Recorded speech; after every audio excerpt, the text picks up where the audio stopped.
Good evening, everyone, and welcome once again back here on the Thursday evening with the Crest Autosport World Touring Car Challenge Season 4 already. With me in the commentary booth and on production this evening is the one and only Dean Biggles. He's once again here with us, and this time he's all safe and sound. He's not unhealthy anymore. And I'm happy with that, because last week, of course, if you still remember that, it was a blast at Nagaro, if I still pronounce that correctly, because remember, I did have to take about the whole cast to get that pronounced correctly in the proper French way.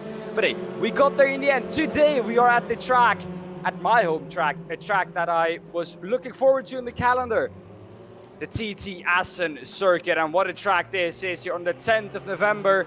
2022. Dean, Biggles, a question to you. What do you think of this track? Sir, never been here before in my life. I'm looking forward to it even more. Some of the new tracks I've never visited. Never visited South of France, of course, last week, but this one around. It looks good.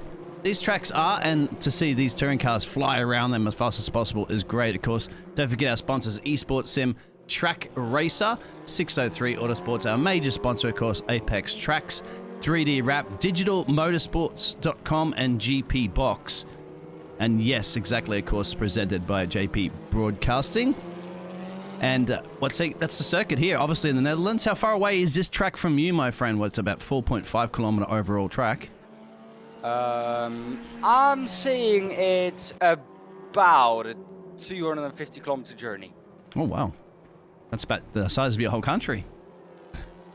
Yeah. Wow. Because I live all the way down at the bottom of my country in Limburg. For the people close to Maastricht. If anyone knows that, probably no one does. Because, well, who does know? It's the Netherlands all of a sudden. But yeah, it's almost all the way at the top. In the top right. That's where Assen is. Yeah, the opposite. Okay, fair enough. North of Amsterdam, I presume, stuff like that. Okay. Anything you know too much about this track? Have you driven it before? Like, it's not, I mean, it's got a couple of shorter straightaways rather than that long straightaway we had last week in France. Well, I actually know quite a lot about this track because I've driven here myself. Not in a race, but I've driven here on a track day. So, yes, I do know this track quite well. And it's an exciting track. Can you answer Alex's question out there? Do you know what the TT stands for? No. Aha. Actually, it's really bad, but I can't. It has probably something to do with the motorcycle stuff, because that's what the circuit originally was built for. That's something out there for everybody. You can see the turns are 18 of them, 12 to the right and 6 to the left. So more punishment, of course, will be on your left-hand tires, of course, because you're turning right. Welcome to everybody in the chat. Stevie out there, Chris. Crispy microphone is crispy. My voice is a lot better than last week when I was feeling pretty ill. Oh, yeah. Chris gets it, apparently. It's tourist trophy. That's what it means. Fantastic. Thank you. Very knowledgeable out there. Well, we're back again for another sprint weekend. If you'd like to go over the sprint schedule there for us, please. Of course. And first and foremost, before I go over this, I have to apologize. I was wrong last week with how the ballast works. Alex pointed me out on that, so I was wrong. I am going to correct it this week, though. So we, of course, begin, as always, Biggles, with a qualifying session. A 15-minute qualifying session. That's always the case. It doesn't matter which program we're running. It's always a 15-minute qualifying session. Always open, so all the drivers are on the track at the same time. And that runs, of course, from 8 UK time, 8 p.m. UK time, all the way to 2020 UK time. And then we have race 1, which will be 15 minutes long, and it will be based, or the grid will be based on the qualifying results. After that, we go into a little intermission screen, and we go into a beat right back. And then after that, when we come back, we're back with race 2. Also a 15-minute race, but the grid is based on race 1, a reversed top 10 from that result. So looking forward to that, of course. It's always exciting to have reverse grid races. And because of that, in the last race, we will have another top 10 reversed, but the race will be 5 minutes longer for those drivers to come back through the field. So 20 minutes there in race 3, and that will go on at 21:20 UK time. So a lot to look forward to. And I think it's almost time already, Biggles, that we get into qualifying. Before we do that, we're going to take a look at the cars we are using here this evening. As last evening and the evening before, we're using the Alfa Romeo Giulietta, the Audi RS3 LMS, the Cooper Leon Competition, the Honda Civic, the Hyundai i30N Elantra, and the Hyundai Elantra, the Lada Vesta, the Lincoln Co. 03, the Opel Astra, the Peugeot 308, love that car, the Renault Megane, and the Volkswagen Golf. And I got this wrong a couple of times last week, GTI. GTI, yes, of course. That's my brother owns, both of my brothers own a Volkswagen Golf GTI each. And my parents own a Volkswagen Golf, but that's the diesel version. Tracks that we're at, of course, at the moment, this is round 3 in your home country of the Netherlands. And then, of course, we have a little bit of a break. And then we head over to Spa-Francorchamps, whatever you pronounce it, of course, Suzuka, and then into Germany for the final round. Previous round results, well, Mr. Alex gets the top of the points there, but Lee Horne was one really to look out for, wasn't he? Yeah, he was really, well, he was really quick there, but Alex also had some unfortunate events happening, as did Lee Horne. But our championship leader, Geoff Perkins, or Fabio Gil it was last week, I think, well, he wasn't up to the task of keeping that championship lead because, of course, as you can see, Alex Everitt has taken it. Yeah, well, we'll pull out the championship lead at the moment. That'll show you overall, Lee Horne, as you'd mentioned. Lee Horne. Like I said, it's not Alex Everitt, actually, because Alex Everitt wasn't, well, Alex Everitt was the winner overall last week. But Lee Horne takes the championship win ahead of Fabio Gil and Alex Everitt in P3. So I think, Biggles, as you can see, it's still quite tight, actually, with the top 3, with only 11 points in it. And we're only 2 rounds into this into the 6-round championship. We're into the 3rd round. After this round, we're halfway through into the season. We do have to mention, though, we do have a 3-week break after this week, because I think the reason is that Alex is away. So that's why we have a 3-week break in the middle of it all. But it also gives the driver some time to rest up.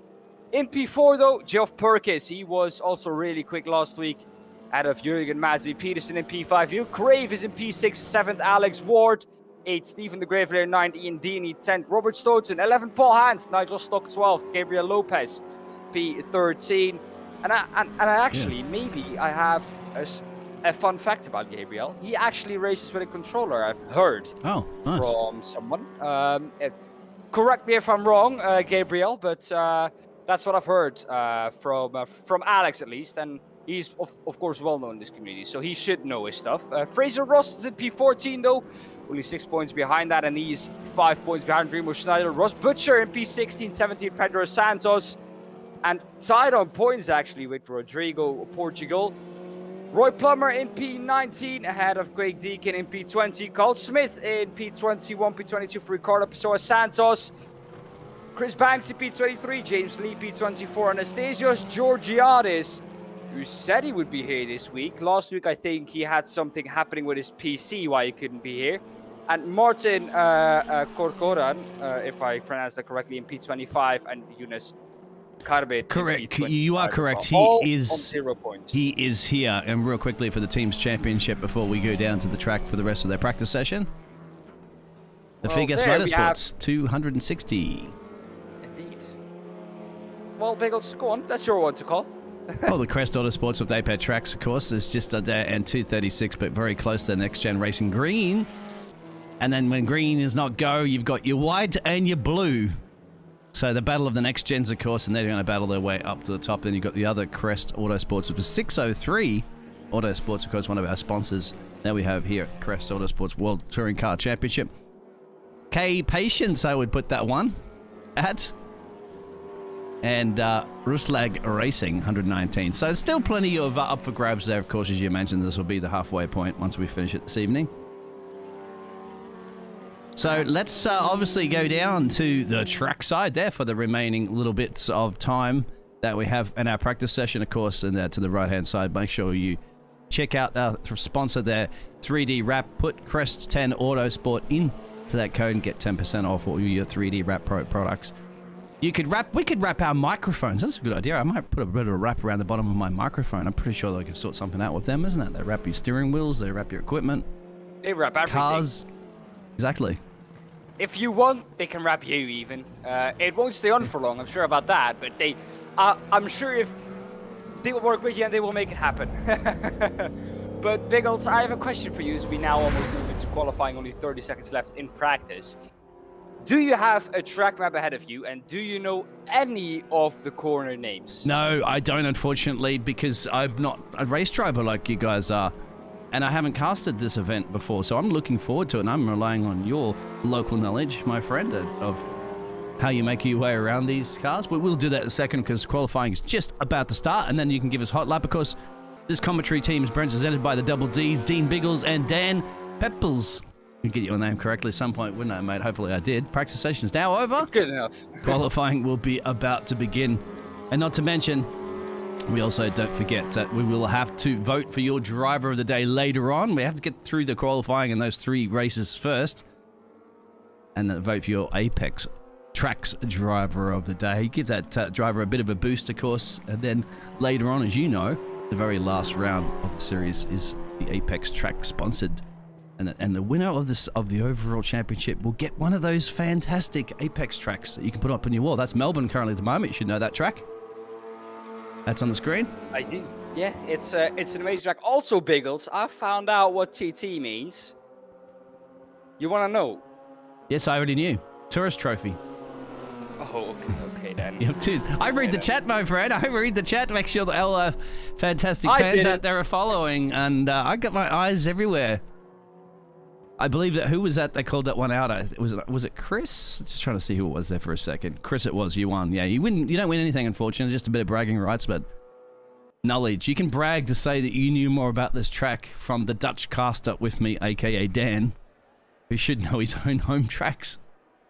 Well, we're gonna get into a lap around the track at that point, and at some point, when I start pronouncing the Dutch corner names in the proper Dutch way, a lot of you will be lost at what I'm actually saying, because we know that Dutch is not a well-known language. A little bit, yeah, exactly. I could try it out, but I would I'd love it. So in a second, we're going to get the qualifying.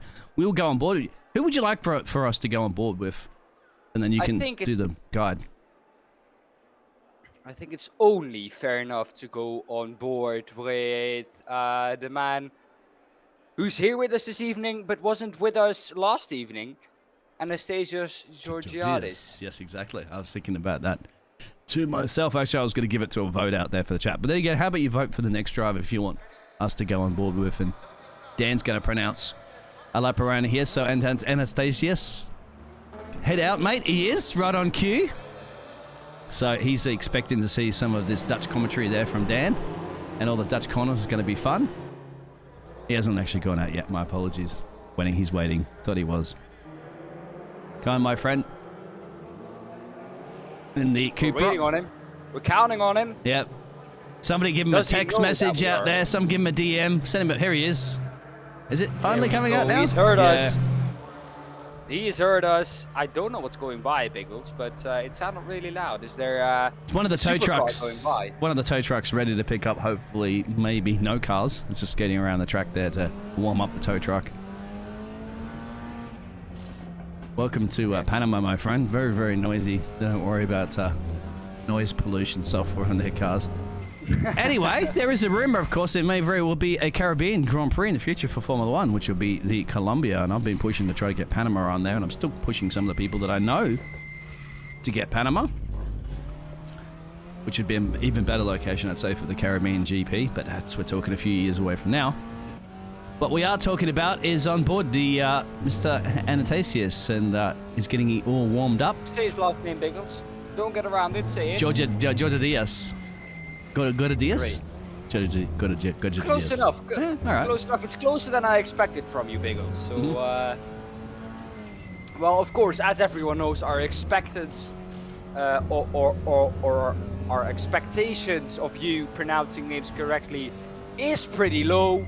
But you actually did well on that one, I have to say. It's Anastasios Georgiadis. Grazie. All right, that looks like a bit of a tricky corner, of course, as he goes right out wide. But once you get his gist on his out lap, we're gonna get ready to hear Daan from in his local Dutch corner names, of course. You know them all off by heart? We'll see in a second. I do. All right. So let us know where he's coming. He must be coming around close to the main straightaway soon. He's coming around Ramshoek now. Okay. He's going into Geert Timberbocht. All right, here we go, Dan. We'll get ready then. Oh, that's a little bit too much of a cut there. I don't know if this lap is going to count for it, but here we go. Anastasis Georgiadis running then into turn 1, the Haarbocht. And what a corner this is. It's really tricky because it does look like it has a pretty wide entry, but it tightens up on it on exit as we now go through turn 2, Maadijk. And then we go into Ossenbroeke, and this is turn 3, a really tricky one, a really long one. Goes on for quite a long while. Tricky one on the bike as well. As we go now down to turn 4 and 5. That was actually turn 4. We go through turn 5 now onto a really, really long straight as well.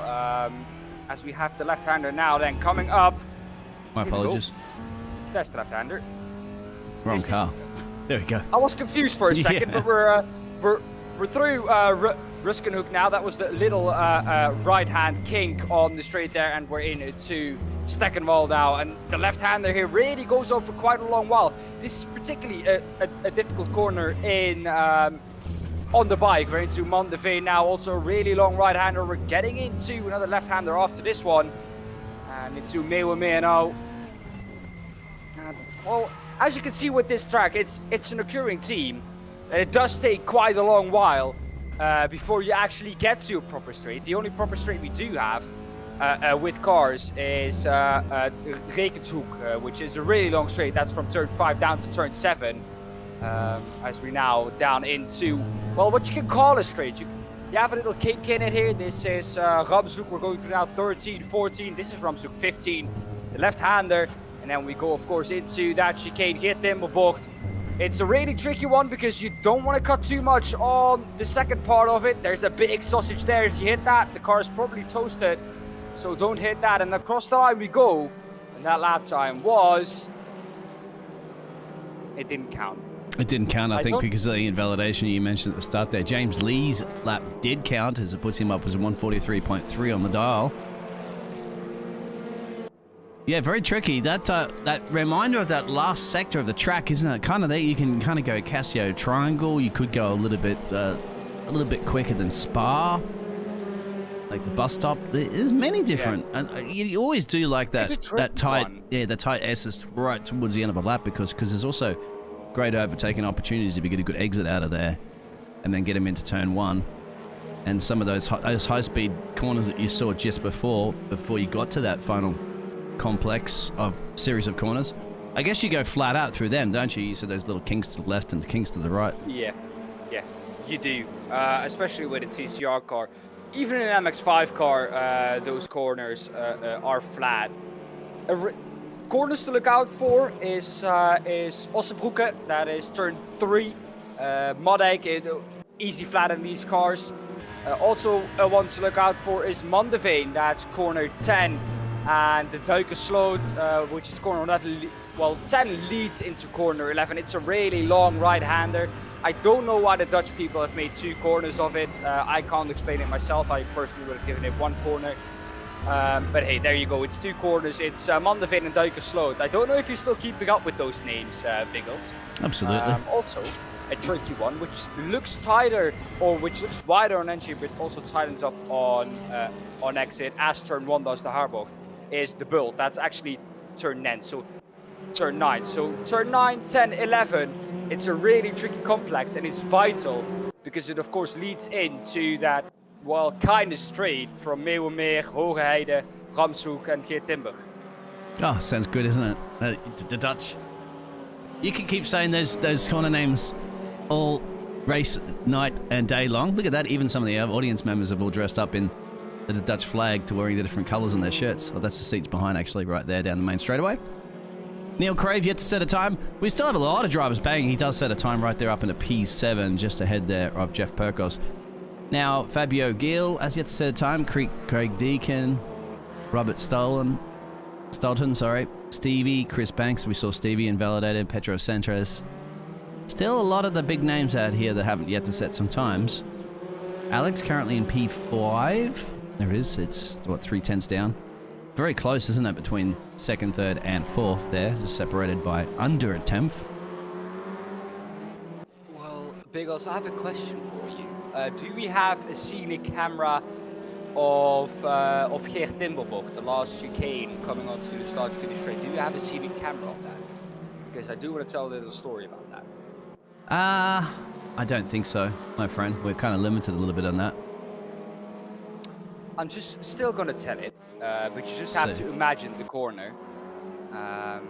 This is turn 10 and 11 we're looking at. You can see we're coming out of turn 9. The Bult Mondeveen is the first one we're going through, and then the other right-hander is Duikersloot.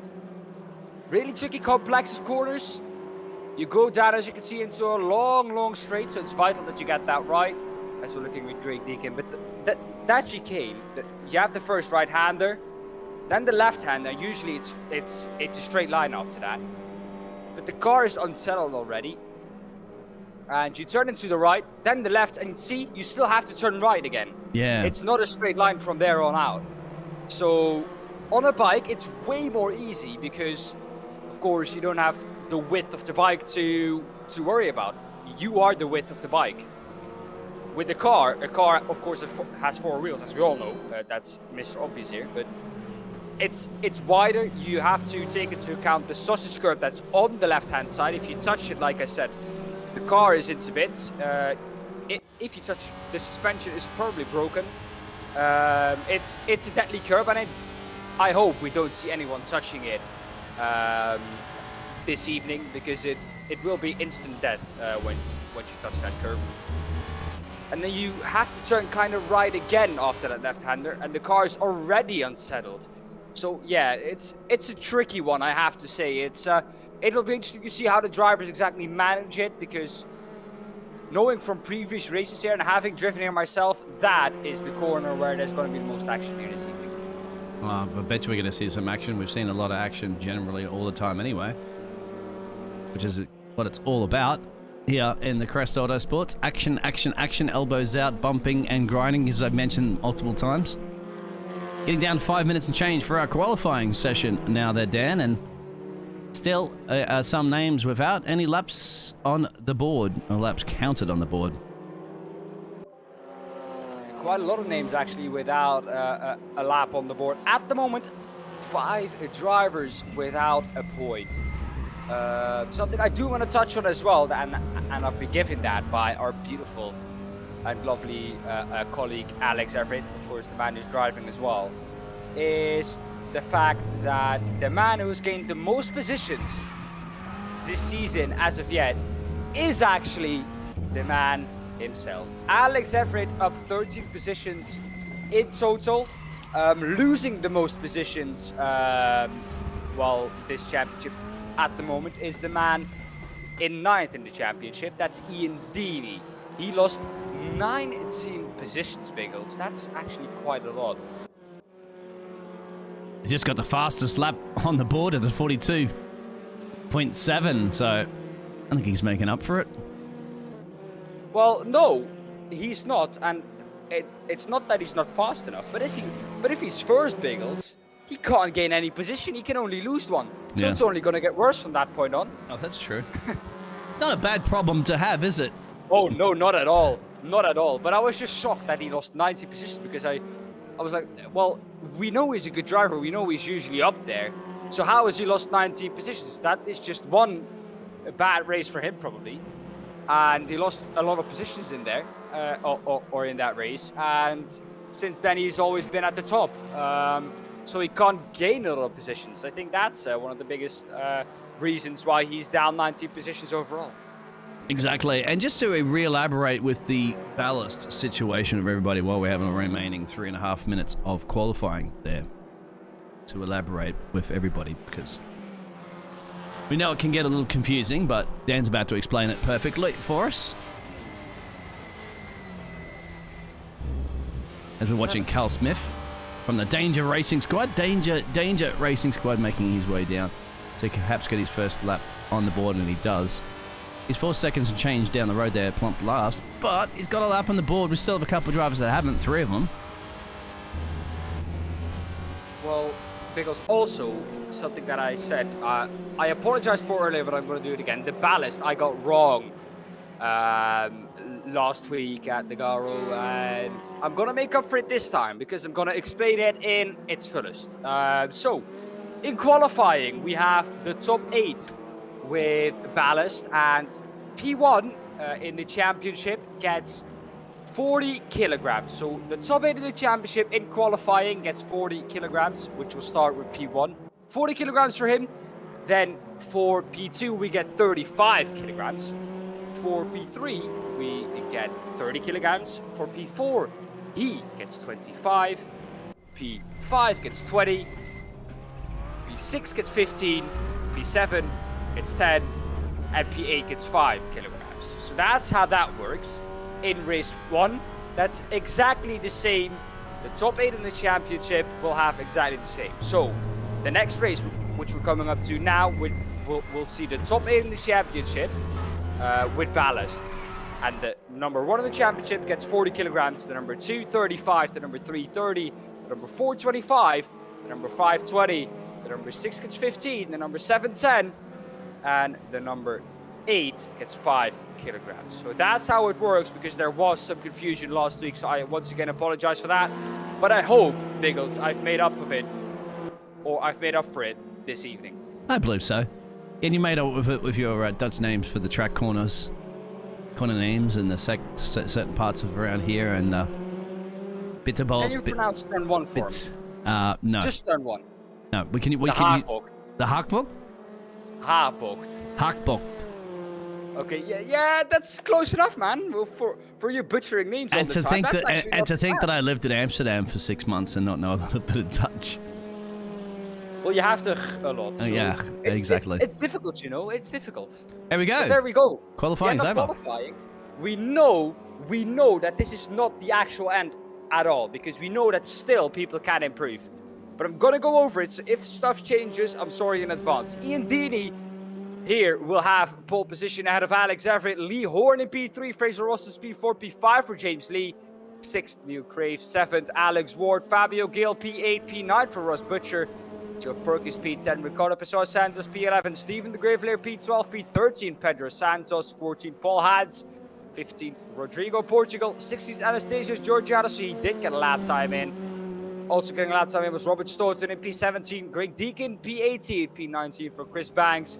And P20 for Carl Smith. In P21 though, which is not showing up for some reason, we do, oh there we go, we do have Nigel Stock.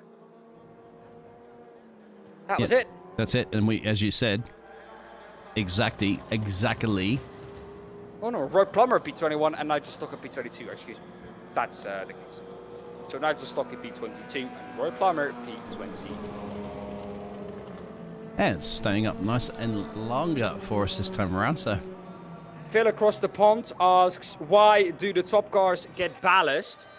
Well, Phil, that's to keep it interesting. This is TCR, and as you know, maybe in TCR in real life as well, Phil, the cars get ballast there as well. So it's important to keep everyone in contention, because you do have an overall class. And we know that some drivers are quicker than the others, and just to not give any driver too much of an advantage and to let the championship be decided too early on, we do have ballast for the top 8.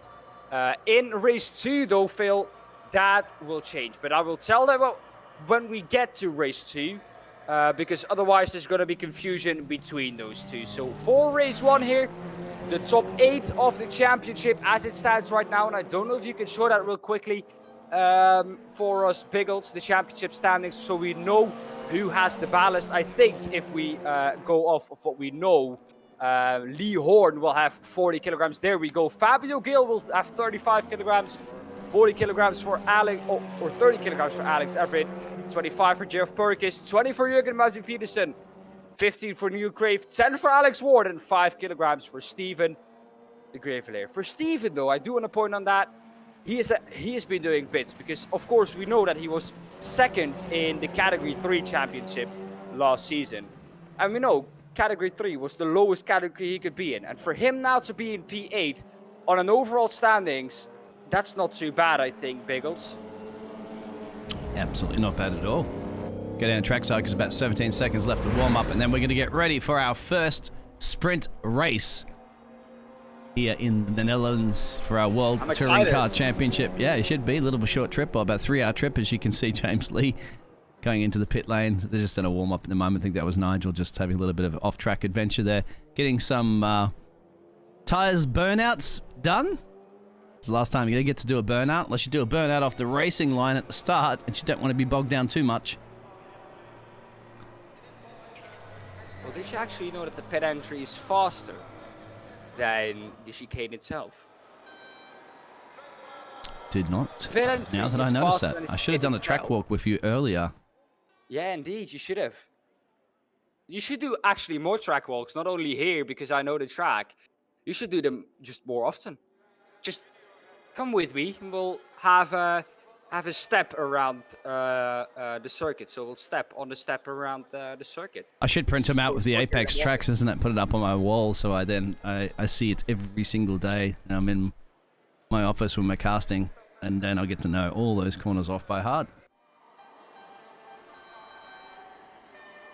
Welcome everybody in the chat, of course. We will be reading that when we get a chance, and we take our eyes off the action, but we won't be taking our eyes off the action at the moment there, will we? Because Ian's about to start on pole, and next to him will be Mr. Alex, and then Lee Horne and Fraser in the second row. Go ahead. It's green here in Dutchland, in the Netherlands, and we're green here at the TT Assen circuit. It's Ian Dini leading us away. Alex Everitt still behind him. Lee Horne immediately trying to overtake his championship rival around the outside of the Haarbocht.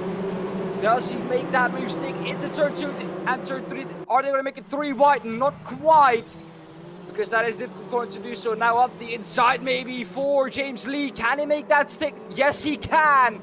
And it's Lee Horne down into P4. He's also being attacked by his teammate as well, Fraser Rostons. We know that those two have been on par with each other this whole championship as of yet here, these 2 rounds. But Biggles, Ian Dini led the way from the start and still in P1 after the first couple of turns. Absolutely brilliant. Further back of the action, of course, Fabio Gil, they're also making some exchanges. Lee Horne, as you'd mentioned, there is James Lee, so Ian leaving from Alex Everitt, James Lee and Lee Horne. Further back here, you got Fabio Gil, Ross Butcher, and Jeff Perkins. Going for it tooth and nail in the midfield here. That's the Hyundai battles. So far, so good. Everybody through, I'd say, which is what you want, because we have 15 minutes of racing, and you want to make sure you see the checkered flag. That's going to be the key. Further up, we can see Ian. Now, with a bit of a lead, about half a second gap down the road. Of course, there's Alex. About Biggles. Yeah. We're now into Meerwalmer. We're going through it, and now through Hoogheide. That's the straight, it's called, actually. Well, into the left-hander now. I do think that one is a little bit of a lift into the Timberbocht, the chicane we go through now. We're looking back on the car of Ian Dini, and Alex Everitt will want to try and overtake Ian Dini. Oh. Ian Dini will want to stay there, and that's around the number 100 of Rodrigo Portugal, and he drops all the way down to P22. Like I said, Biggles, that here Timberbocht is one to call out the action, because that's a really tricky one. Up the inside goes Paul Hans of the Haarbocht. And can he make that stick? No, he can't at the moment. He's going to have another go at it in Ossenbroeke, and he does make it stick this time round. And Stephen de Graveler is demoted up or is up a position as well, ahead of him now in the Lincoln Co. He's going to try and make that switch back on to Ruskes Hoek. He actually has the speed. I think he's done it. Yes, he did. The Audi lacking a little bit of straight line speed there on the exit, and the Lincoln Co making use of that. The Audi gets eaten up now on the straight into the right-hander of Streckenwall. And, well, Biggles, so far so good, but the fighting is as fierce as it has ever been here. Once again here. Absolutely, because Fabio's about to send one up on the inside there on Jeff Perkins. And he does. Jeff has to be very, very careful, I believe, as Alex Water might have just stuck through there as well. That's Alex there. There's Jeff just a little bit behind. No, Jeff's coming back there. Jeff wants a piece of this. This is not the only Alfa Romeo, well, second Alfa Romeo on the grid, of course. Ian Dealey's the one that's leading this race, and the other Alfa Romeo. well, we know that those Alfa Romeos last week out of Nogaro run pretty well. So it'll be interesting to see how they go this at this track. Of course, a track with a lot of similar, well, a lot of similar corners to it. Slow corners, also a lot of high speed, which we didn't really have at Nogaro. But look at this, then Anastasios Georgiades now trying to overtake. Is that number 22 of Great Deakin? I think it is. Yes, it is. Yes, it is. In the Cupra, he's going to try and overtake him on the outside of the hardball. Can't make that one stick. Into also looking now into turn 3. Can he make it stick there? This one isn't favored for the outside. Can he make it work though? That would be absolutely incredible to see that happen. And he can. He has now the inside for turn 5. It's a really tight one up the inside though.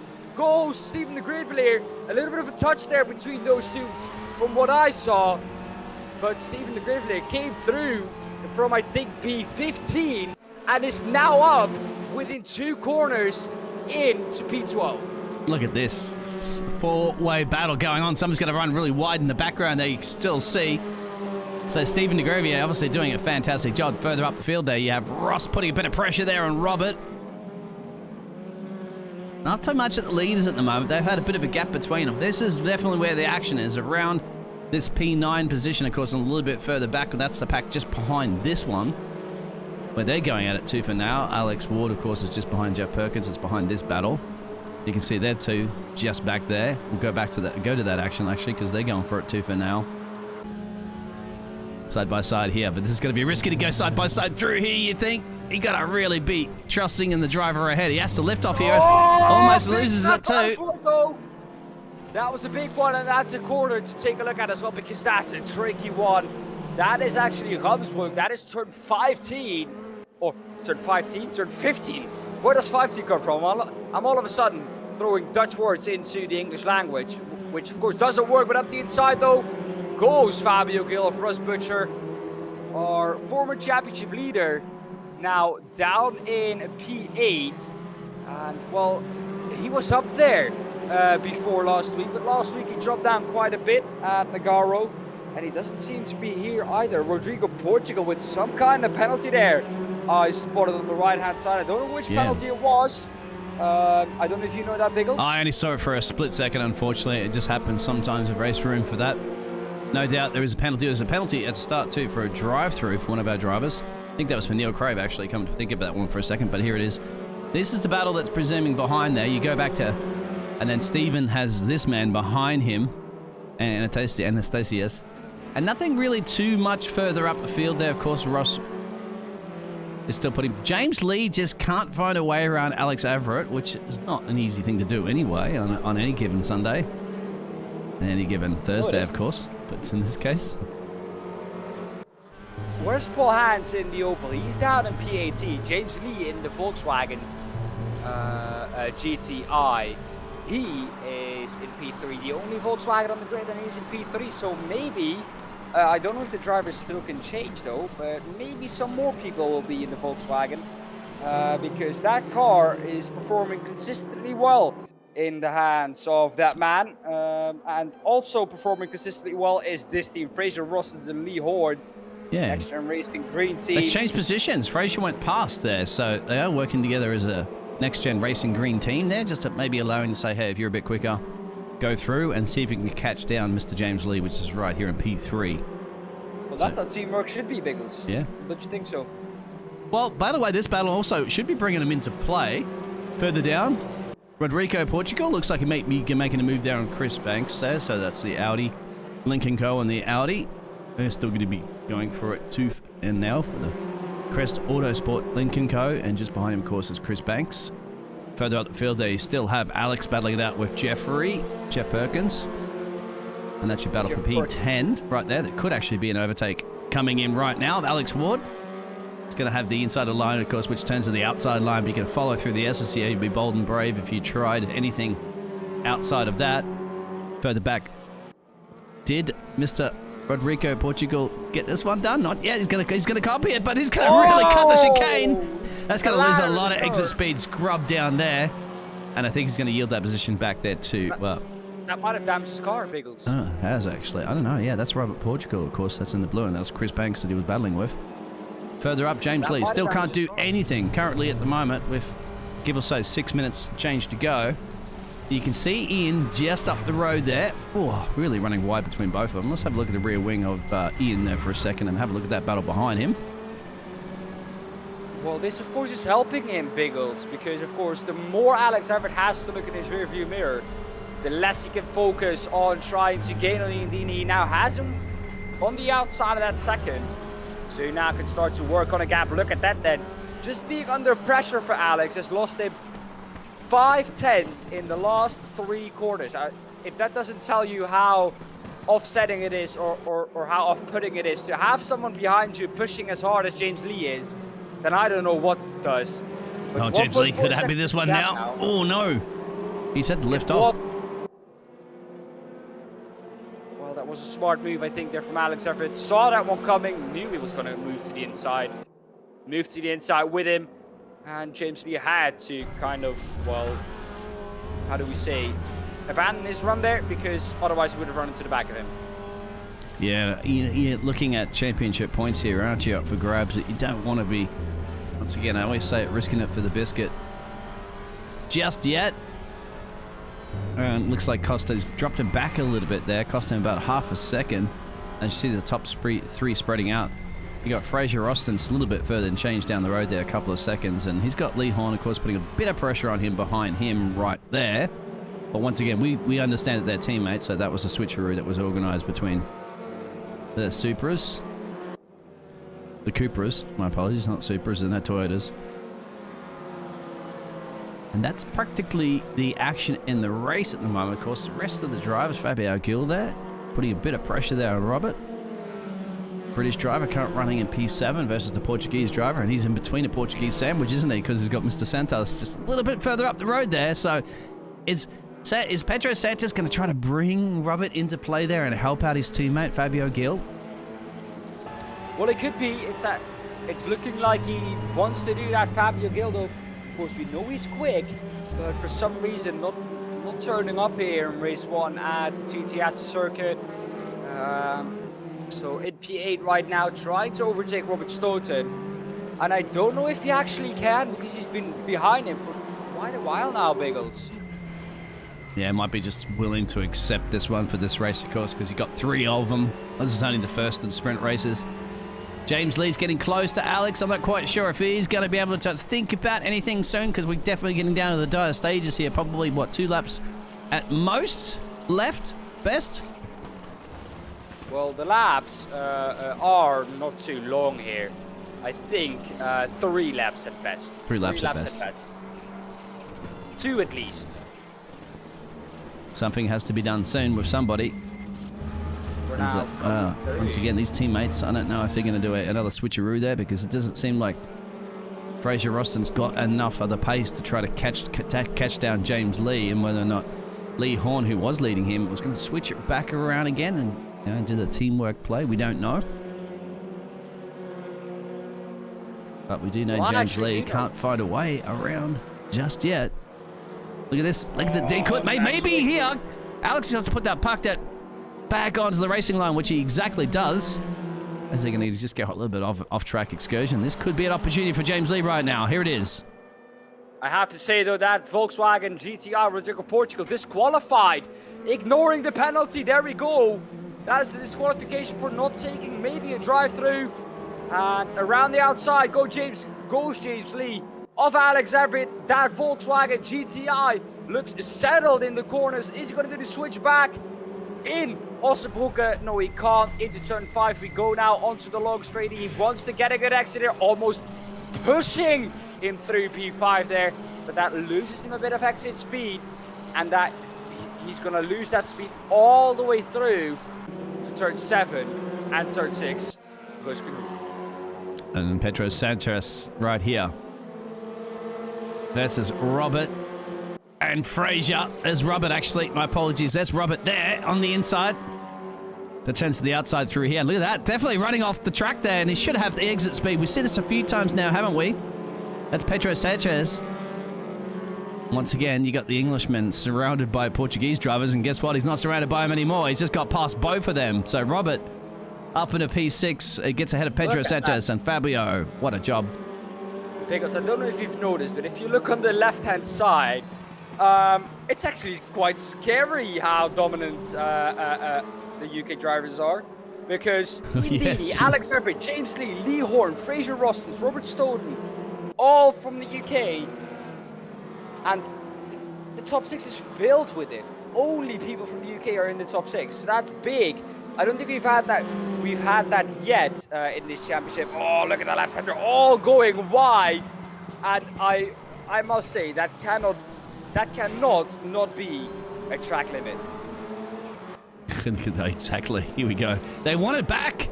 They want it back. Both of them. Who? Are they going to sandwich him into turn 1? No, they're not.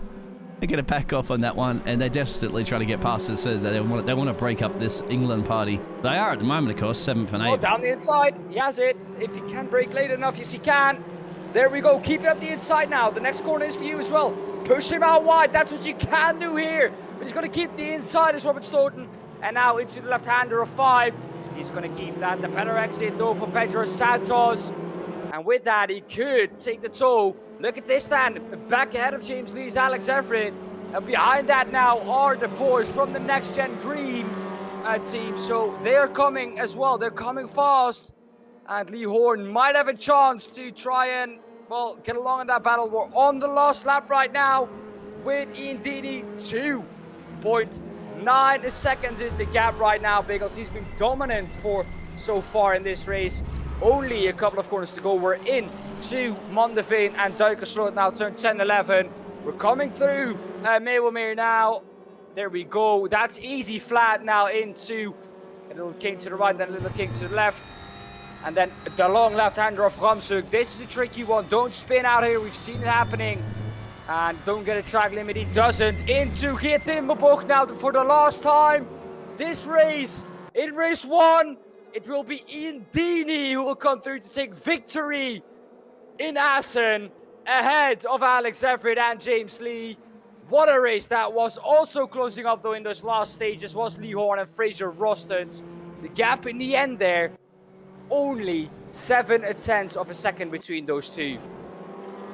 Yeah, there's Robert Stoughton, Fabio Gil, so you still got it, and then Ross Butcher, who got past Pedro Santos there. So Pedro dropped another place from that battle, I presume, because remember those Portuguese drivers were side by side, and rounding out your top 10 would be Mr. Alex Ward, just ahead of Jeff Perkos. There's the man, Mr. Ian. Just kind of dominating fashion, didn't he, in that race? Didn't really had too much of a pressure there, usually from Alex, because Alex had to hold off James Lee the majority of that race. Well, he managed it in the end, you know, Biggles, and to be under pressure for that long and handle that, that's a championship mentality and that's a championship attitude. Ian Deeney, though, like I said, comes through with the fastest lap. He is aced this first session. Pole position, fastest lap, and the race win at Assen. Ian Deeney is loving this circuit. Alex Everitt is as well in P2, James Lee in P3, P4 for Lee Horne, P5, Fraser Ross is P6, Robert Stoughton P7, Fabio Gil, so an all top 6 there for the UK drivers.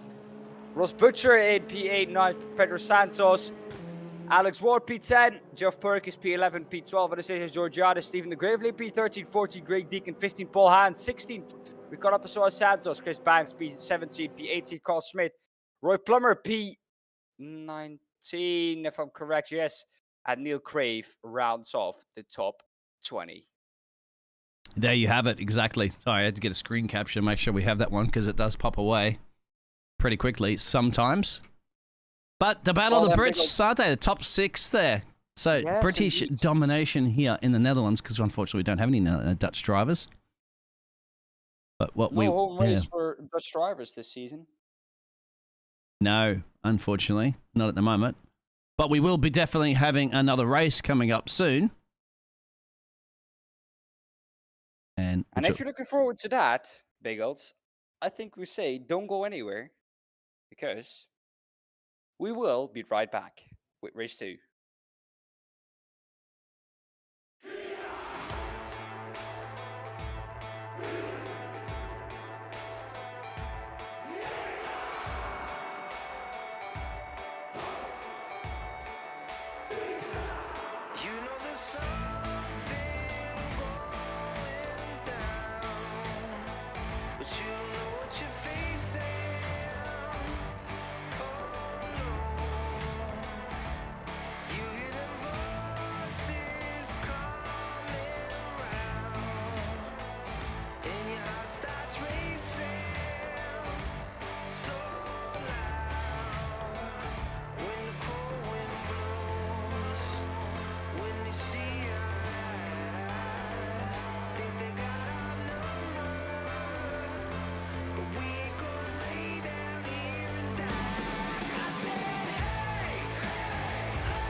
I can't stop me now. You can't stop me now. You can't stop me now.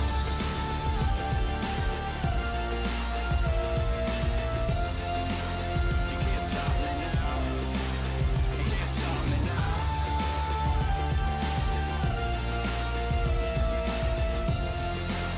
You can't stop me now. You can't stop me now.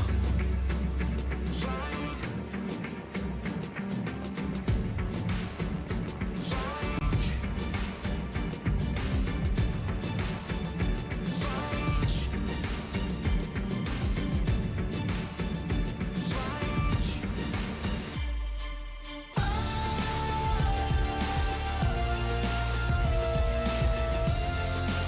You can't stop me now. You can't stop me now.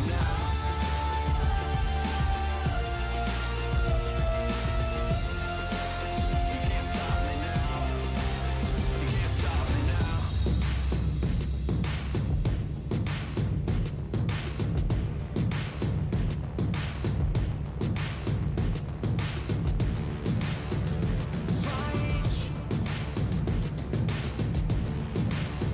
me now. You can't stop me now. You can't stop me now.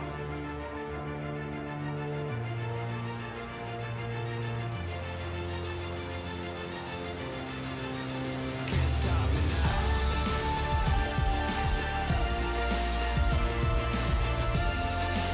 You can't stop me now. You can't stop me now. You can't stop me now.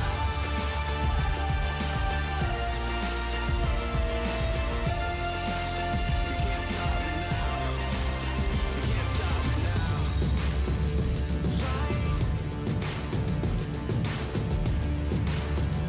Fight. You can't stop me now.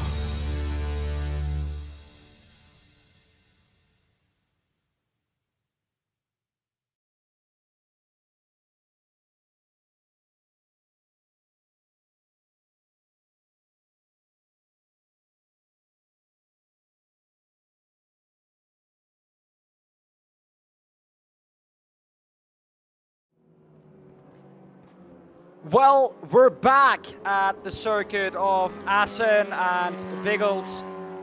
Up on screen, we can see the results from last race. Ian Deeney, of course, with a dominant performance, 3.1 seconds ahead of Alex Everitt. And James Lee in third, and Lee Horne fourth. Well, what does that mean, you might ask, Biggles, for race 2? As we all know, race 2 is based on the result from race 1, and we do a reversed top 10. So that means then, Biggles, Yes, sir. that who will start in pole position? Alex Ward. Alex, I what was exactly? waiting on an Next answer. gen. Yeah, sorry. You caught me as I was taking a sip of H2O on that one. Oh, of course. Has to be done. Has to be done, of course. Our voices take a lot of beating during these races, of course. Especially because there's a lot of fighting going on, so a lot of screaming from us You as don't well. think the cars take a bit of beating? We saw a bit of beating in some of these cars, a bit of paint exchanged.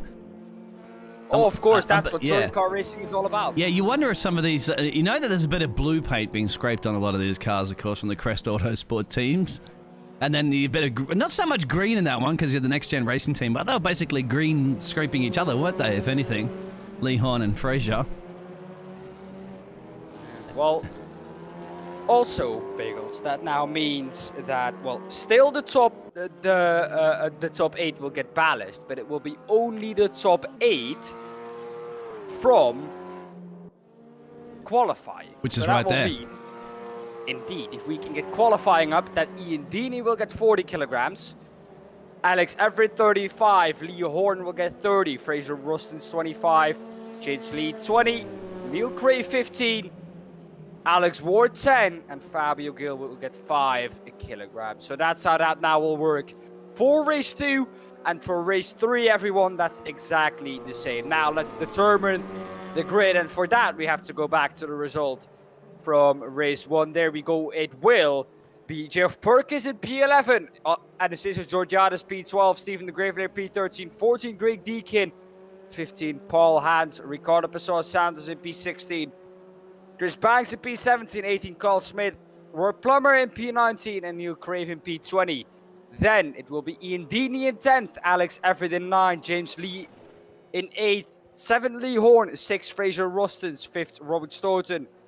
4th Fabio Gil. 3rd Ross Butcher. 2nd Ricardo Pessoa Santos. Oh no, I'm wrong with that. That's Pedro Santos. Excuse me, that's Pedro Santos in P2. And Alex Ward in P1.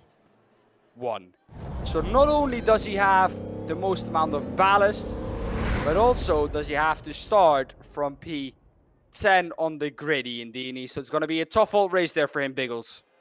It will be, but anything is possible when it comes to the Crest Autosports World Touring Car Championship as they're going to get ready to be gridding up for our second race. Once again, please remember in the back of your mind, who would you like to be voting for the Apex Tracks driver of the day? As you can see in the top right-hand corner, once again, Albert Park is one of those tracks you want to put on there. Unfortunately, we won't be visiting Albert Park, but we will be definitely getting ready to go racing for round 2. Alex Ward on pole, Pedro Santos, Ross Butcher, and Fabio Gil. So see if the Portuguese can produce anything. Let's go. We're green here at Assen again.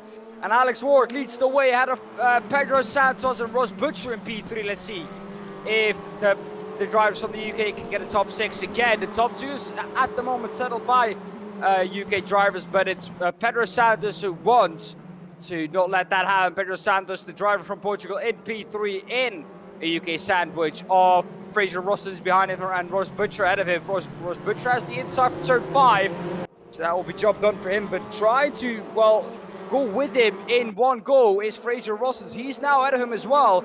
He got an absolute crazy run out of turn 5, but at the moment isn't able to do anything with it as we go now into Steckenball, into the right-hander and left-hander here. And now we go into the Bult. What a corner this is. And we've been through there already. There we go into now the Bult. We go. That's the left-hander we're coming up to now. And then we go into Mondeveen. Like I said, try and keep up with the Dutch names. I do pronounce them correctly because, of course, I am from the Netherlands. But hey, what else can I say about it? You know, Duikensloot is what we've just gone through. Then Meeuwmeer. And that is turn 12 is the one we're going to go through now, the right-hander. Then we have Hoogheide, that is the straight we're on right now. And then we have Ramshoek coming up. It's a tricky left-hander. Easy to go wide, as you can see here on the exit. There we go really wide and take all the exit and then we're into the Geert Timmer bocht. And that is already Biggles, a lap around Assen. And for the moment, we're all good. A bit of further battle action here between Ian Deeney and Lee Horne. When have we heard that before? Over and over again. Of course, Jeff Perkins is in the middle there, battling it out there. Did he get past Ian? I think he did. Making his way slowly back up to the field, of course, because it's a reverse grid scenario. So they're going to try to get anything where they can all the way up there for another 12 or so minutes. But still, that battle is remaining a little bit further up the field here between these gladiators. And look at this one at the moment there. Pedro Santos wants it. He wants it back. He wants to battle the Brits and the Portuguese. Currently at the moment on lap 2. Well, we're coming on to which will already be halfway through lap 2 already. It's going quick here, Biggles. Already 3 minutes into the second race. Of course, we know the race 3 will be a little bit longer. Luckily, because I enjoy racing around this track. It's absolutely amazing. We go now through once again to the Bult. The speed there is, well, it's around the 120, 130 kph mark, close to that. So a really quick left-hander actually. This then, you do want to get on throttle early here, but you can't get on throttle after turn 10 because turn 11 is really tight on exit, and you can't allow to, or you're not allowed to run wide there because there is gravel on the exit. So you have to watch out for that. Fraser Ross is now trying to go for the move of Pedro Santos. Can he make that one stick? Not quite. Down the inside on maybe of Geert Timber. Not quite able to do so. Oh, that. They take all of the curb there. And as I said, you don't want to be doing that too often because that can damage the car, Biggles. And these cars are taking a beating across those curbs. I'm not sure I'd be loaning them my cars to take out for to do grocery shopping. That's for sure. I'm going to throw that car around like that. Absolutely amazing. Craig Deacon further back there, and Anastasius are going for it too for now. That's to give you an update what's happening further back around there. But still, this action is still occurring right here, right now, here at the World Touring Car Championship for Crest Autosport. And this is going to be continuing, I guarantee you, for another 11 or so minutes, as it allows Alex Warder and Ross Butcher to kind of just run away a little bit up the road that we saw in the previous races before, isn't it? This is where the action is. So starting in around P3 position is the hot spot in the Netherlands. Well, it seems to be everywhere on the track. It's really hot spot for fighting, you know. Coming through the field, though, once again, is James Lee in that VW TDI. So, once again, Biggles, it's amazing that Volkswagen, it's really quick. Ooh. Just saw somebody having a little bit of a moment. Look at this. That's the moment right there. That's Fabio. Fabio actually dropped a little bit of an off-track excursion. And then it has hindered him a little bit. James Lee, side by side. Once again, Pedro Santos. Further back is Alex Everitt slicing his way back up through the field there. And the leaders are now getting away further, more of a gap. And I think that's something that James Lee wants to try to do. But the problem is he's got the Portuguese driver, Pedro Sanchez, blocking him and denying him a chance to catch the other British drivers up the road. Look at this. Nice little tight pack, isn't it? I was going to say. Wonder if James Lee, if I'm going to loan you one of my brother's Golf GTI. Volkswagen Golf GTI, I'm not quite sure. If you take care of it, my friend, I'll let you loan it for you. Seems to be doing okay at the moment. He's getting a push along, isn't he, from Alex Everitt?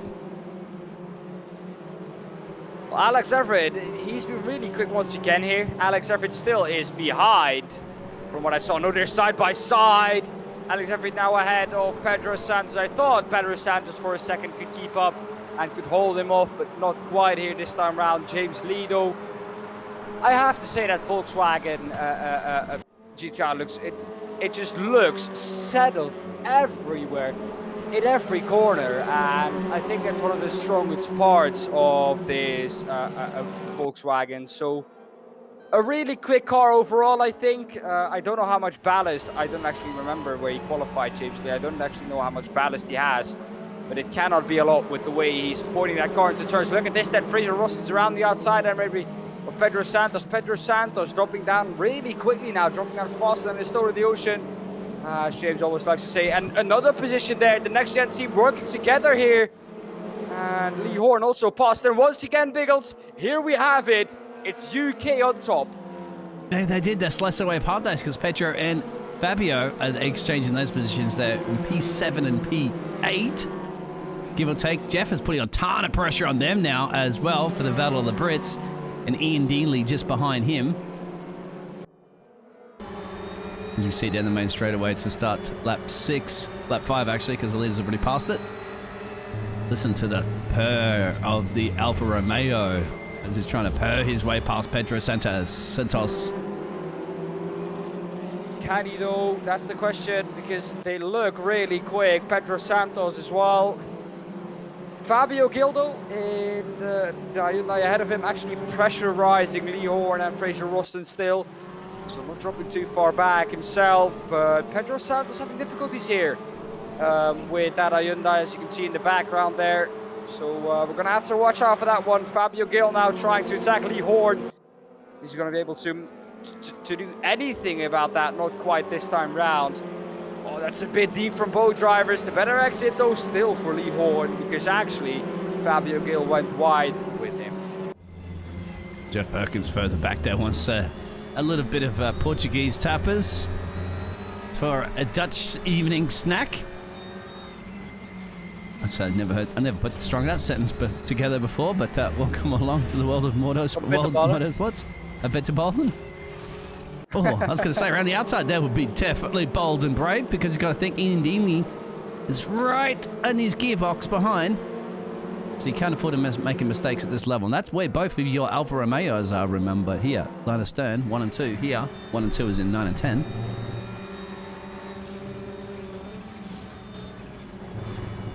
Well, Biggles, talking about Dutch snacks, a frikandel we eat as well here a lot in the Netherlands. We actually don't have enough of them at the moment here in the Netherlands. Oh, into the pits there was, I think, Robert Stoughton in the Cupra. I don't know what's that for, but that must have been for the penalty we saw pop up on the right-hand side, maybe, because he's dropping down really quickly. He's dropping down even further. He's down to P18, and I think he's going to drop all the way down to P21. Yeah. That's what we eat a lot here as well, Biggles. My girlfriend actually doesn't like frikandel too much. So, yeah. She's not very Dutch. Here's another further battle back. Craig Deacon and Paul Hans. We haven't really seen too much of the German driver here this evening from the only sole Opel car. But he's definitely, Craig Deacon certainly seeing a lot of Paul Hans here this evening. Lots of mirrors full.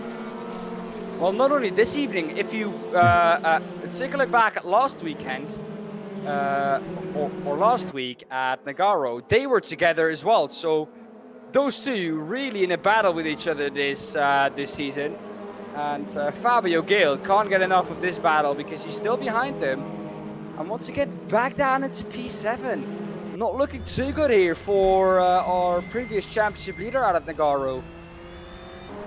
And finally, I have to say, James Lee, because he got the breakaway of breaking the Portuguese apart. Look at this, now applying pressure currently on the man running in P2, which is Russ. So what can James Lee do? Wants to get around here for the Volkswagen GTI. You mentioned they had some pace. It's the only Volkswagen on the field, the one that, once again, I've loaned to him from one of my brothers. Don't tell my brothers, actually. I packed that one up in the suitcase and bring it over here. But, yeah, that's Alex Wood leading this one by about 2 seconds down the road. It should be comfortable as long as he doesn't make any mistakes. But the battle for P2 is heating up here. P2, P3, of course, and P4, because, you know, Alex Everitt is slowly creeping them in. Lurking in the background is Alex, the blue car of Alex is not the one that you want to have in your review mirrors, don't you, in this championship? Not at all. Not at all. We know that he's quick. He's the champion for a reason from last season and the season before. So, well, Biggles, I think at the end of the day, you have to look at it like this. If you can keep him behind him like Alex Everitt did to James Lee last time round, it'll be payback for James Lee because he was stuck behind that blue car for ages last race, and he might be this time round again. Down the inside goes Alex Everitt. Can he make it stick? Yes, he can. A decisive move there from the Lincoln co-driver, and they're still side by side though. A little bit of a touch there between James Lee and Alex Everitt. Biggles, what's gonna happen? Not a spin, hopefully. Oh, yeah, I know. This is a P2 up for grabs, remember? Because Ross is just up the road right there. It's actually buying Ross a little bit of breathing space right now. 3 minutes and change to go on this race. He's like, yes, please go ahead, guys. Go for it. 2 for now. Volkswagen versus Lincoln Co. Go. Just battle. Because it's allowing me to maintain this P2 without the pressure that he had just before a lap ago, as Alex is going to try to find his way past James Lee again. James Lee says, nah, Alex, you won last season, my friend, but I'm not going to give you the opportunity of getting a driver's trophy this season. Of course, only round 3 that we have at the moment. One more race to go after this one, as in for this series here in the Netherlands. Race 3 coming up soon. Let's focus on race 2 at the moment, because it's still heating up behind there, because you've still got Frazier here, the teammate of Lee Horne. And of course, Alex is pushing him away a little bit. They have to be more concerned, I have to say, about Fabio Gil there in the background, the Honda, hunting them down. Oh, he goes up the inside of Lee Horne, maybe. There we go. He's got that position. And that is exactly what Fabio Gil was looking for the whole time. And now he finally gets it. And now he's down to chase down Fraser Ross's Fabio Gil. We know he has space in that car. He's showing it again. But also, the fighter, of course, ahead of him is helping him with that. Ian and Pedro Santos. So Ian Dean trying to find a way around Pedro Santos as well. That's a battle for just the P9 and 10 positions. Crucial, of course, with the reverse grid coming up. How that will pan out for them. if you want to be staying in the same position or you want to try to be getting an overtake done. Stephen also getting past Anastasius. Gorgias, as you mentioned there before. So it's good to see the Greek driver back on the grid here. He had those technical issues, and the Belgian driver of Stephen is trying to deny him some more crucial points in this championship. Well, Stephen de Graveler, he's 8th in the championship. And I think just performing consistently is what helping him keeping that position. Not just overall results of being in the top 3 or things like that, just being there consistently is what is helping him achieve that 8th place in the championship right now. I don't know if he's going to get it here, but here it is. Here we go down the inside goes Pedro Santos on Indini. Indini struggling though with that 40 kilograms of ballast, it seems like. Exactly. 31 seconds or so to go in this race.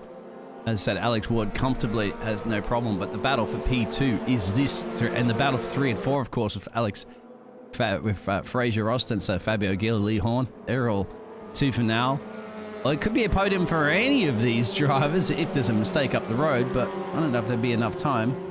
But Ross has to hold off this pack of James Lee and Alex Everitt. James Lee still holding off Alex for now, but now they're getting a little bit greedy knowing that time's running out.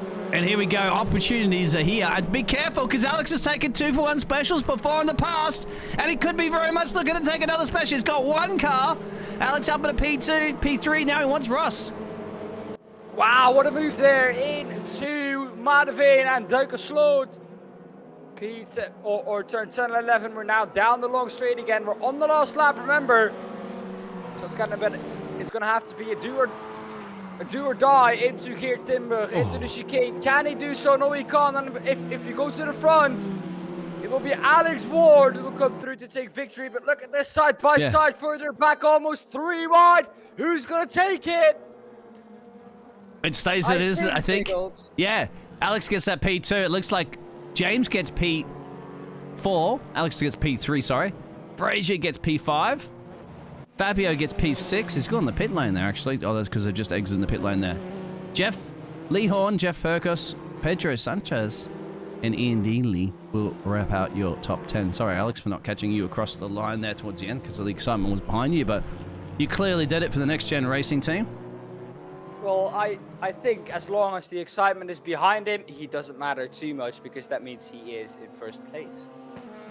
So coming through then for the victory once again, James Lee takes the fastest lap here. Alex Ward wins ahead of Ross Butcher and Alex Everitt in P3, 4 James Lee, 5th Fraser Roston, 6 Fabio Gil, Lee Horne P7, 8 Geoff Perkins, 9 Pedro Santos, Ian Deaney P10, 11 Stephen de Graveler, P12 Neil Crave, 13 Anastasia Georgiadis, 14 Ricardo Pizarro Santos, 15 Paul Hans, Nigel Stock P16, 17 Carl Smith, 18 Roy Plummer, 19th Robert Stoughton, 20th Rodrigo Portugal, and 21st Craig Deakin. Brilliant. That's the race results for race 2. Fastest lap goes to Mr. Lee. Indeed it does. Just wondering once again, like other penalties, of course, goes out to Robert and Mr. Portugal as well. Got cut and sent into the naughty corner for that race. Not having the best of evenings for him, let's say. He's definitely seen better days, let's say it like that. So, but yeah, Biggles, another great race. In short notice, we have race 3 coming up, which will be 20 minutes long, so 5 minutes longer than this race. Don't go anywhere, because Biggles, we will be right back with race 3.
Well then, we're back once again for the last race here at the TT Assen circuit. Biggles, last race was amazing, but we're not done yet. As you can see, these were the results from last race. You know how the ballast works. We're going to get over it in a minute. First, we're going to get to the starting grid. And starting from 11th, this race will be Stephen de Graver 12th. So just missing out on pole position there, actually. Is Stephen de Graver. Neil Crave in P12, Anastasia Georgiades in P13, 14th, Ricardo Pessoa Santos. Paul Hans, P15, 16th, Nigel Stock, 17th, Carl Smith, 18th, Roy Plummer, 19th, Robert Stoughton, and 20th, Rodrigo Portugal. Starting from P10, Alex Ward, 9th, Ross Butcher, 8th, Alex Everitt, 7th, James Lee, 6th, Fraser Rostons, 5th, Fabio Gil, 4th, Lee Horne, 3rd, Jeff Perkins, 3rd, Jeff Perkins, if I'm correct, yes, 2nd, Pedro Santos, and 1st, Ian Deeney. So that's how they're going to be lined up. Now let's go to, once again, the qualifying results to tell you who has which ballast quickly before we go into the race. There we go. Ian Deeney will have 40 kilograms. Alex Everitt 35. Lee Horne will have 30. 25 for Fraser Rostons. 20 for James Lee. 15 for Neil Crave. 10 for Alex Ward. And 5 for Fabio Gil. That will be the ballast for the last race here. 20 minutes of the TT Assen circuit. Biggles, what are we expecting? Well, I'm expecting somebody to vote for the driver of the day once again, courtesy of Apex Tracks. I think you and me were discussing in the breaks that we had between race 1 and race 2. Race 1 and race 2 now, of course, and we're going to race 3, who we are picking, but we would like to allow the audience out there to make a choice as well. And then, obviously, we'll be announcing that one towards the end of this race. I think you and my pick, but we'll keep that one secret, won't we, at this point? Because I have a question. Dan. Yes, sir. The steering wheel that's on display on the top right-hand corner, is that a real-life sized steering wheel, or is that a mini-size? Because that's a good question. Size, yeah. And that is a big track. That is, yeah, it's Albert Park, mate. Probably 1:32 scale, something like that, because it's a it's a 5 kilometer track, if I remember. I've walked it about 3 or 4 times before I'm past, so I should know it. But there's a lake in between there too. How far is it away from you? Oh, that's for when I lived in Australia. It's at the opposite end. That's in Melbourne, my friend. That's all the way down bottom part, and I lived in the tropical north part of Brisbane on the east, about halfway down the east coast of Australia is Brisbane. But at the moment, we are down the very bottom end, actually, yes, of no, the top end, aren't we, in the Netherlands, you said. So I know you're in the bottom. I live in the bottom, yeah, yes. We're in the top part. We're going to get ready for some racing for the race 3, of course, now, as you said, with the grid. Ian Deeney will be on pole. You go with this one. No, you go with this one, my friend, because this is your home track. Okay, I will then. For one last time, the Firefly lights are on, and we're green at the TT Assen circuit for the last time this evening. Ian Deeney leading us away this time, ahead of Pedro Santos and Jeff Perkins behind him. Are the 2 Alfa Romeos going to come through to take 1-2 after the first turn, after the hard bocht into Strubbe and then into Ossenbroek, into Maddijk.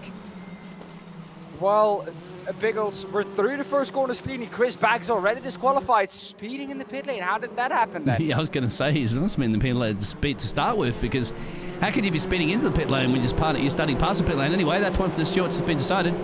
At the moment, there, Pedro Sanchez, battling with his teammate, of course. They are teammates. He's got Fabio Gil there for company.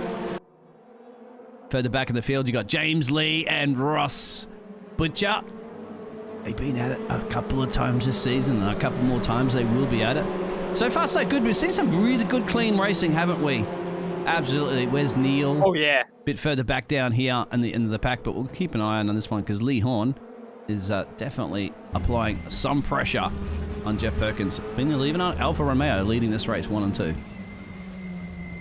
Well, I think what it is, Biggles, is that Lee Horne is, of course, you know, he's really consistent, but the Alfa Romeos that are ahead of him, seems to be doing quite well at this track again, so it's going to be difficult for him to try and overtake them, although he is now right up at the back of them.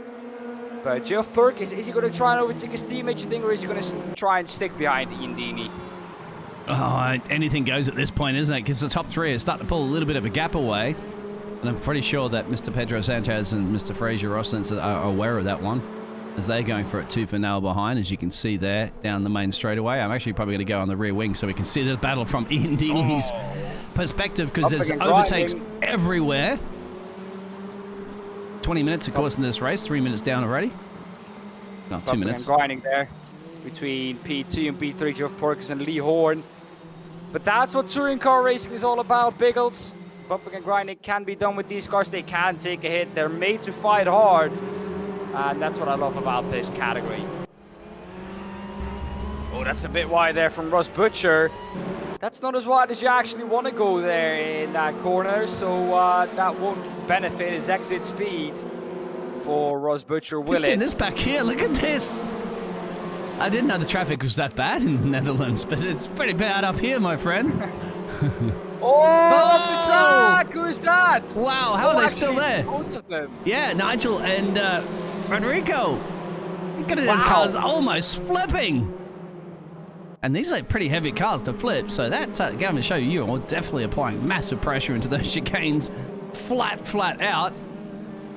Guys, you have to choreograph your overtakes, just like this one at the moment between Lee and Ian. And has Lee got the job done? I'd say he has. I think so. Yes, he has.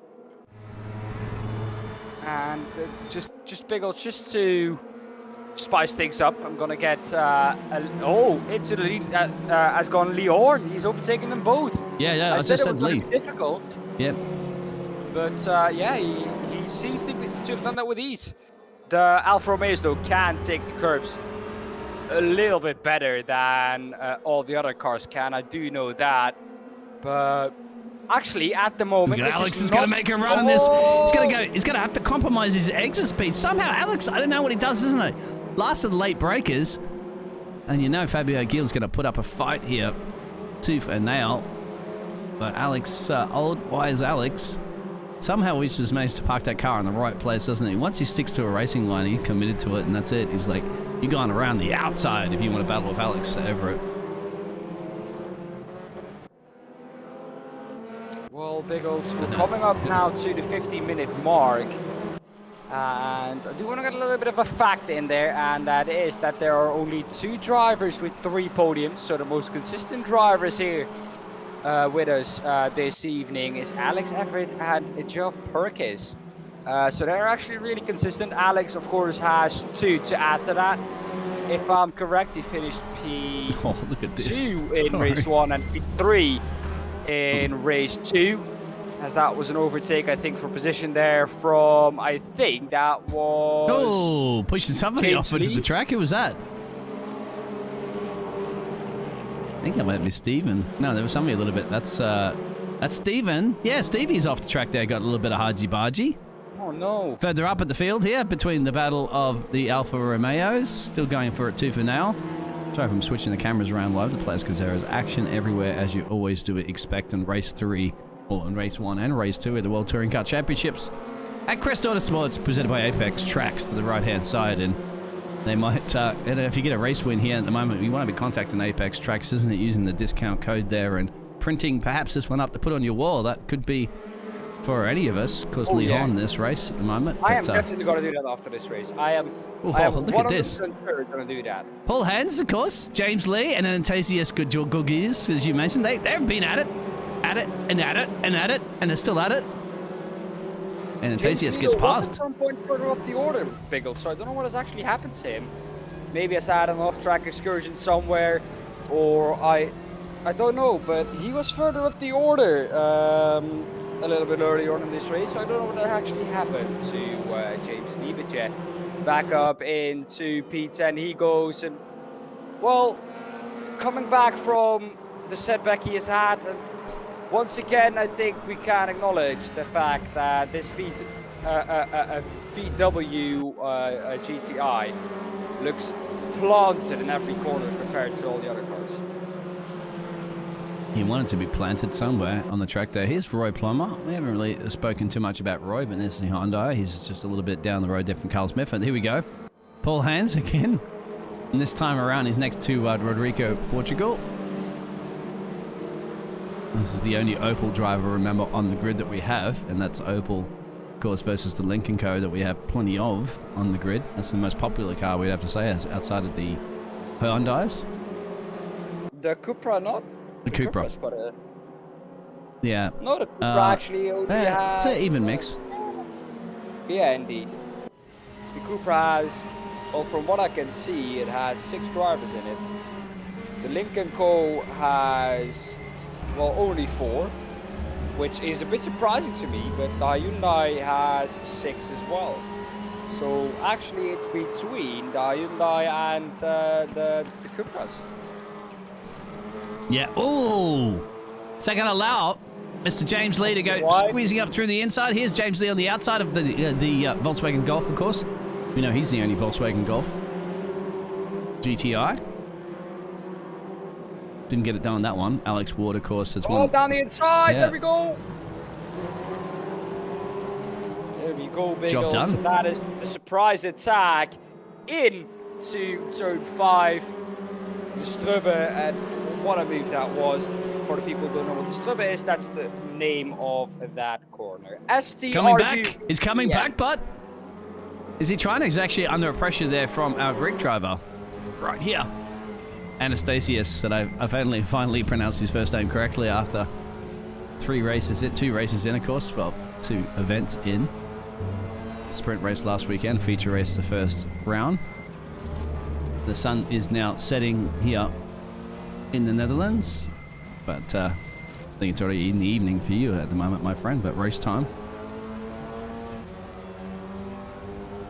Well, it's at the moment 22:29 for me in the evening, which is not logic because it's still, well, if it's summer, it's very late in the summer because the sun is just setting here in the Netherlands. So in the commentary booth, we are a little bit blinded by the sun right now, Biggles, so we can't see them come across start-finish at the moment. Just hang with us a moment, but of course, once again, Biggles, the drivers from the UK have been mighty because the top 5 again, all UK drivers.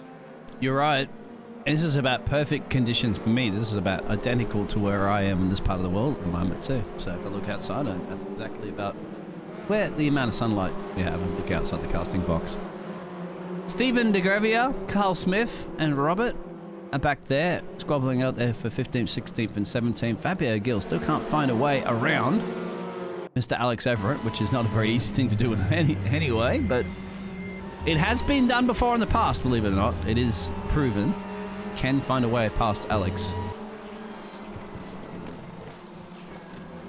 Lee Horne still leading from Jeff and Ian Deaney. Deaney. I keep thinking there's an A in there because there is one on my name. Sorry there. Deaney. God, I get it wrong anyway. Alex Ward, previous race winner here. Trying to bring it on the outside there of the Greek driver. Not quite yet. Just reminding him that he's here. Reminding him, United Kingdom have been dominating this track this evening. There's 5 of them currently leading this race. Well, we're down into the last half of this race. Only 10 minutes to go now once again this evening because it has flown by. Or it flew by, and it's not done yet because Rodrigo Portugal has a chance maybe here to, well, overtake. But Alex Everitt also going for it now in P4, defending from Fraser Rostons. He wants a piece of that as well. Ian Deaney up in P3 with that 40 kilograms ballast from him. And Jeff Perk is in P2. Lee Horne, though, dominant in P1. And actually challenging at the moment, it seems like Alex Everitt for the championship. Because he's been really good here at Assen. At Assen TT, of course. Representing the Tourist Trophy of track. Fabio Gil making a run out right down Fraser. Is that going to be the run that he needs to make it stick? This is just behind Alex Everitt that make that overtake before. As you can see, they hit the the barrels, and his cars go flying. We nearly saw 2 of them topple over before, didn't we? But they managed just to plant their all 4 tires back onto the tarmac. That's what the curb does. Yeah. It's that curb, like I said a couple of times already this evening, is lethal, as is the curb at Geert Slotema. Listen to this grumping and grinding. That's Neil Crave, I think. That's Russ. Is that Ross Butcher past Neil Crave? I believe it is. I think he's Or was right he at defending? He's flashing his lights at the moment, Neil Crave, so might not have been upset about something.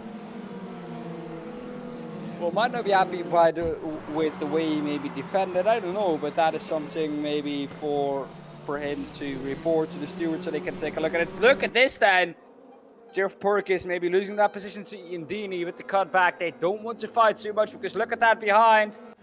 Alex Everitt is lurking in the distance to try and take advantage of any pieces that the drivers ahead of them, Ian Deeney and Jeff Perkins, drop. Trying to pick up those. At the moment, none of them do. So he's going to have to stay in P3, but a good exit out of turn 4 into, or out of Osnabrück now, into the Strubbe.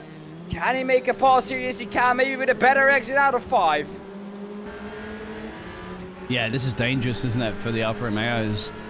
Because you've got Alex hunting him down there, and Alex has also got Fabio Gil that's caught them at the Hyundai because of this battle. And there's a battle currently at the moment, all for P2, with Ian leading this pack. It's allowing Lee Horne just to run away. 5-second gap he has already. 5 seconds is a lot in the World Touring Car Championship, so he's looking pretty solid there for a nice race win there for the Subaru. But for now, once again, continuing who wants the other podium position places. And well, who does want them? That's the question, because at the moment it seems like they're juggling for position, especially at the front. Ian Deeney now up into P2 behind Lee Horne. Lee Horne, though, itself 4 seconds is the gap. I think, Biggles, if nothing crazy happens here anymore, this will be Lee Horne's victory to lose. Because, well, he's been really quick here in race 3. Not only in race 3, just the whole evening.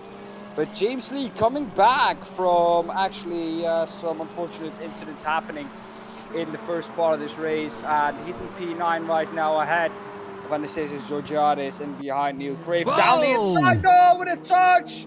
Pedro Santos gets past, but a big slide for Alex Ward, goes into the pit lane. Not happy with that, probably. Maybe a drive through. You gotta make your pit. You gotta make it. Yeah, you know to make your pit stop, of course. But he would know where to go at that point.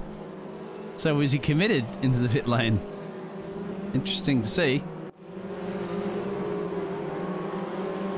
We caught that one right on camera at the right moment. 5 minutes and change to go in our final race of tonight's event for round 3. In race 3.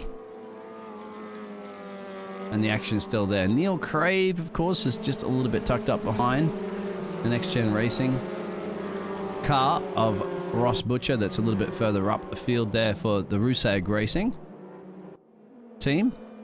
Further up the field, you can see the battle there behind Ian. That's still been brewing here. That's Mr. Jeff Perkins. Alex Everitt hasn't been able to do anything about Jeff Perkins at this point. No. Perkins, sorry.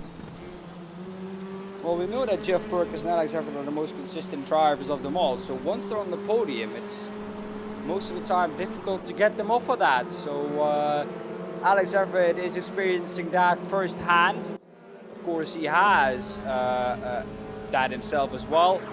But 5 minutes, a little bit less, 4.5 minutes left here now in this race. I'm expecting fireworks for these last laps. And look at that, Neil Crave making that move around the outside on Fraser Rostons. Can he make it stick is the question. Not at the moment. Or on Ross Butcher, he was trying to make that move. And, well, the number 55 can't get past at the moment. Yeah, a little bit different, isn't it, with those tires? When you have to extend another 5 minutes to a 20-minute race. Alex might have just patiently bowed his time right now because of this. You can see he's going to argy-bargy his way through what Alex does. Commits to it. And now maybe losing a little bit of momentum is Jeff Perkins. Can he now keep ahead of Fabio Gil, because Fabio does want to try and go and follow Alex through, because now, well, Jeff Burgess has lost some momentum, but it seems like he's not quite able to do so at the moment. 3.5 minutes left, Biggles. What are you expecting for these last laps? Our position changes between some of these drivers for sure. I'd have to say they're battling it out for the P2 positions where it's at. As long as like Lee Horne can just sit there. The gap's dropped a little bit. It's about 3.6 seconds, but it's enough at the moment. It's definitely enough as long as he continues to do his lap times of 143s, 144s is all you need to be doing. But yeah, Alex, you know that Alex is not going to be comfortable at the moment, isn't he? Neil Crave at the moment back on Ross again. They've been exchanging some positions, haven't they? For back in P7. But Fabio wants away past Jeff Perkis. And Alex has got to do the Alex magic right now. But he wants to steal that P2 away from Ian Deanley. Well, can he steal? Because he is quite far behind Biggles. You never know. I have my questions to it, because I have a feeling he's just a little bit too far back at the moment. Well, you know, Alex pulls off miracles. He's got about a lap and change. That's got to be a miracle. But if anybody can do it, Mr. Alex can. It's Alex. Yeah, indeed. Never underestimate the power of Alex Everitt. Of course, that's how he won, of course, the championship last time out. Being consistent and being there when it matters. Look at him now, but he's catching. Look.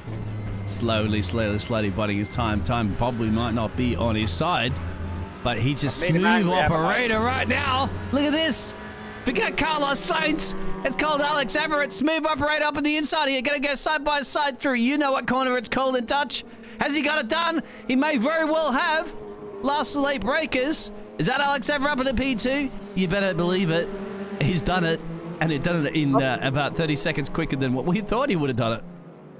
Well, up into P2 he goes.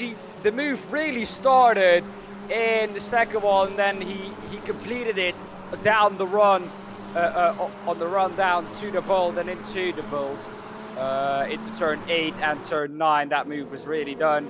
Now looking further back, those Alfa Romeos are dropping down in the later stages of this race. Fabio Gil now trying to go with Alex Everitt as well, trying to force his way through now as well.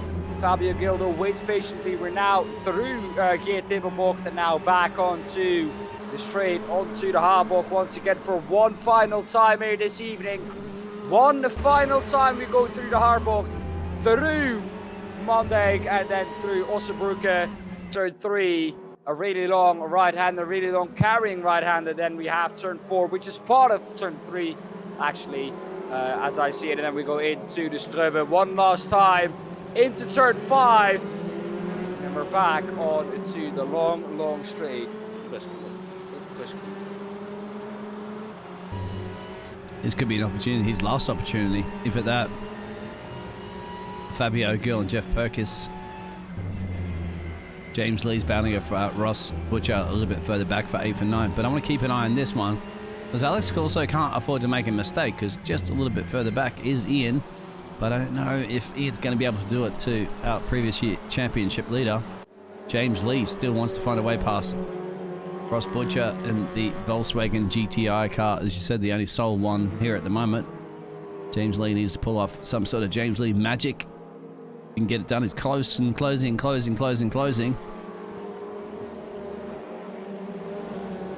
sure if it's going to be enough time. Close enough though.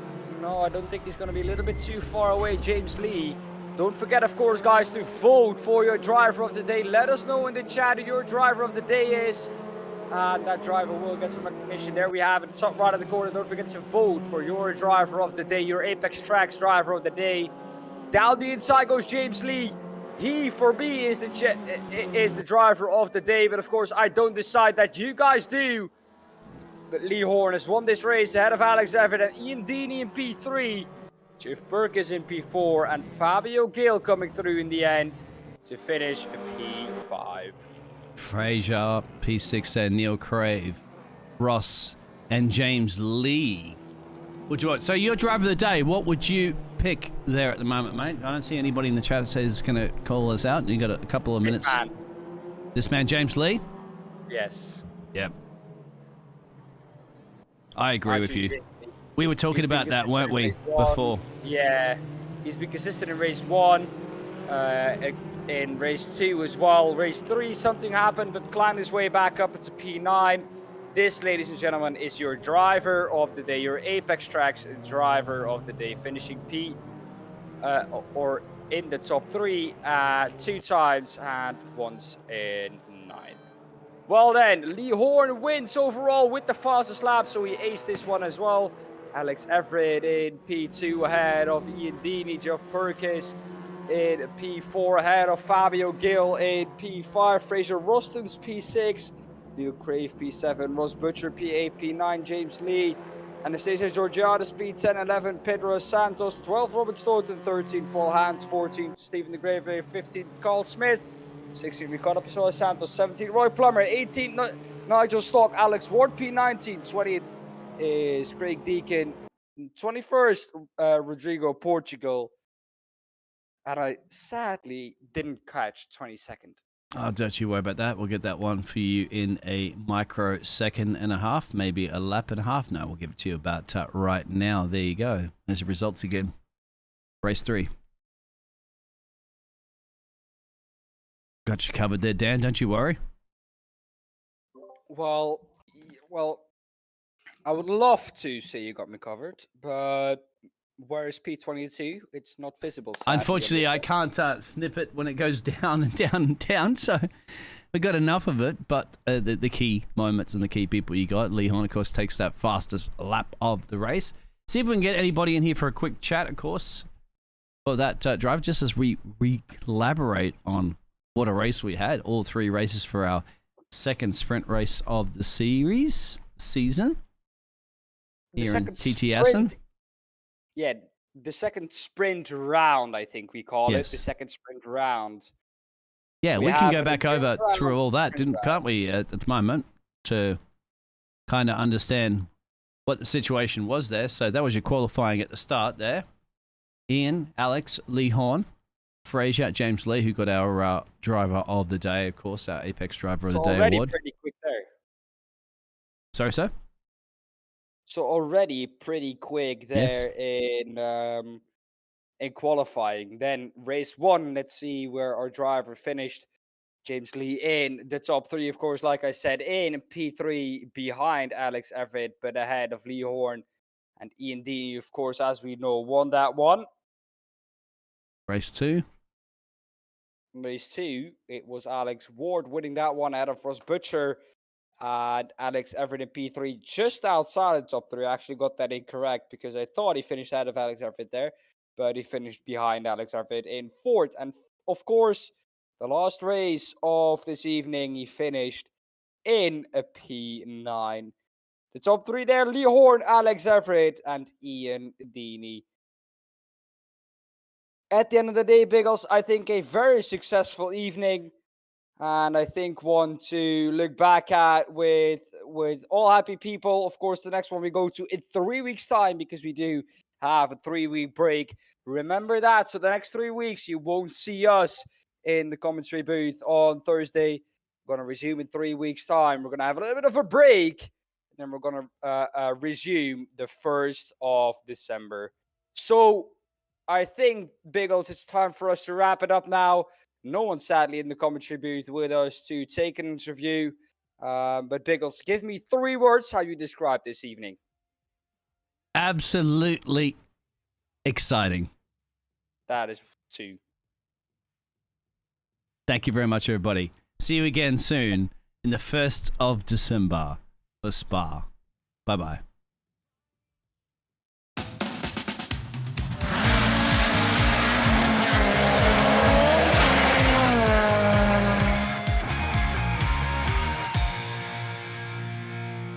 Yeah.